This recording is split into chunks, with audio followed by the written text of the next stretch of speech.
What's the first book you can remember reading? When you think back to the first author that you could name, who comes to mind? Sure, a lot of different answers out there, but for a good number of the people listening to this across the country, Dr. Seuss is a likely bet. Dr. Seuss is among the most well-known, probably the most well-known children's author of all time. And now we find out the extent to which the cancel culture of the left has grown, that even Dr. Seuss is not safe from their grasp. Of course not, though, right? Nobody can be allowed to stand in the way. There's no body of work that's so important, that's so timeless, that you will not see the left apply the standards of wokeness to it. The ever-evolving, shifting, changing, and often duplicitous standards of wokeness.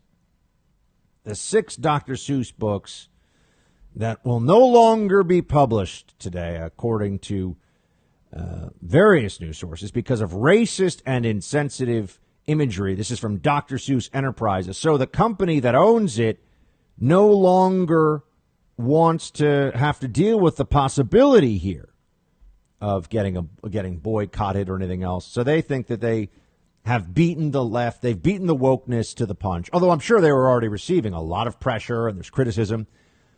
I can hardly keep up with all the stories these days. They had another voice actor on The Simpsons who just came out to say he'll no longer be voicing a character of color, a person of color character. That's no longer allowed, as you know. And people are supposed to apologize for doing it in the first place now. There's so many of these stories. It's happening all the time. You know, it's funny, isn't it? I thought that the Biden administration, I thought the left, once they were in charge, could at least give us a couple of months of focusing on governance and important issues.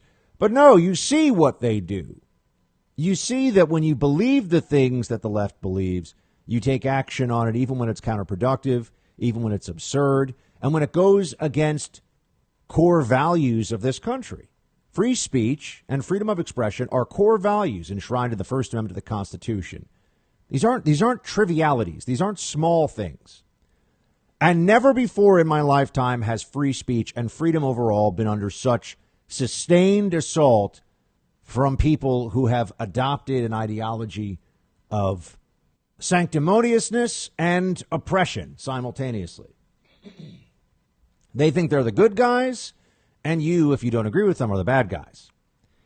And that now even extends to children's books. 6 Dr. Seuss books no longer to be published, including And to Think That I Saw It on Mulberry Street, If I Ran the Zoo, McElligott's Pool, On Beyond Zebra, Scrambled Egg Super, and The Cat's Quizzer.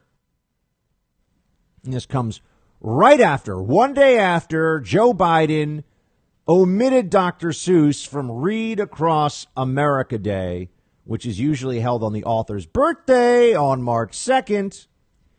So it's Read Across America Day, and Joe Biden, the Biden administration, they got to put thought into this one. They're going to make sure that they prove their woke bona fides.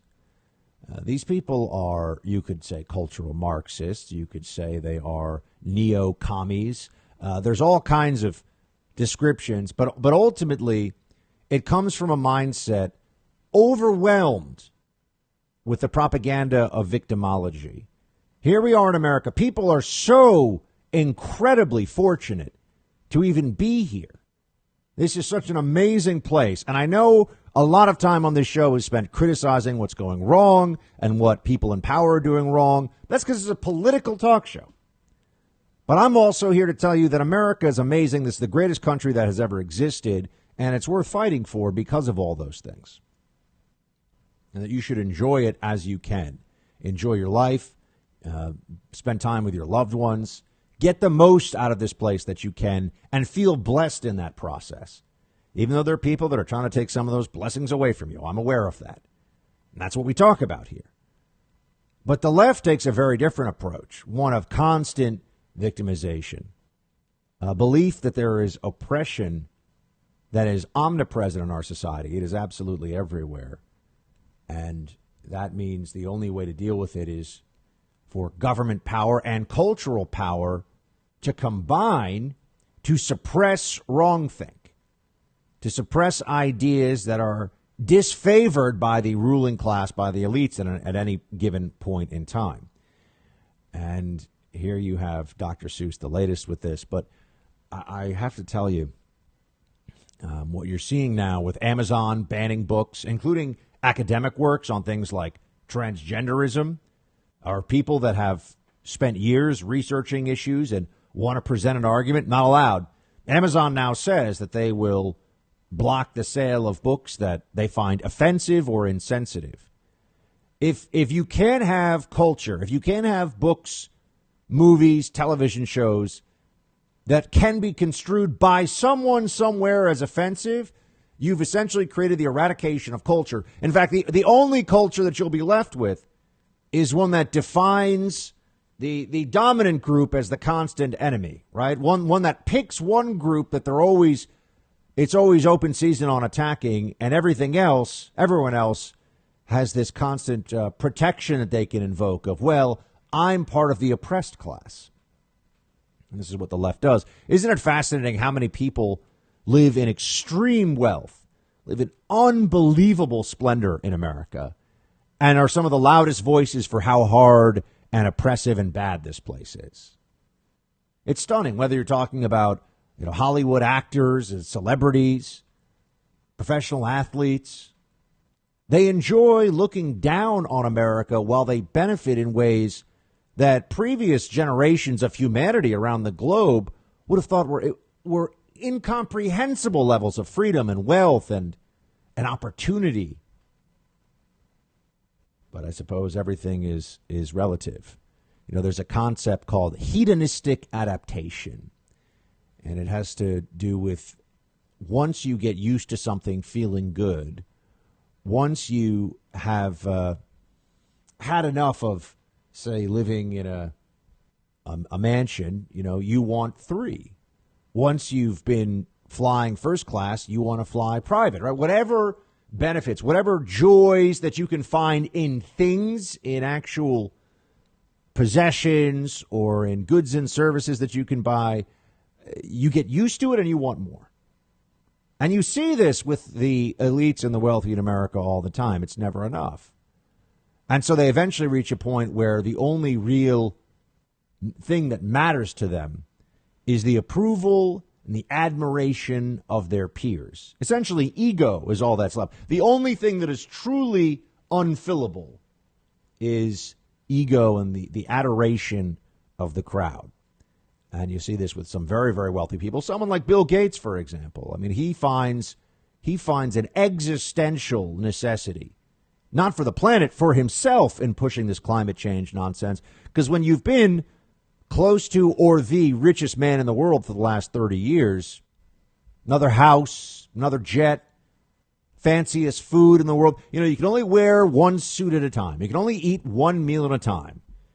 You can only be married to, generally speaking, only be married to one person at a time, right? I mean, there's only so much that can be done here based on material wealth. But the ego is endless. The ego is endless. And that's why wokeness is this reservoir of vanity, you see. These are people that have to do nothing, they don't take a difficult stand. It's the opposite of that.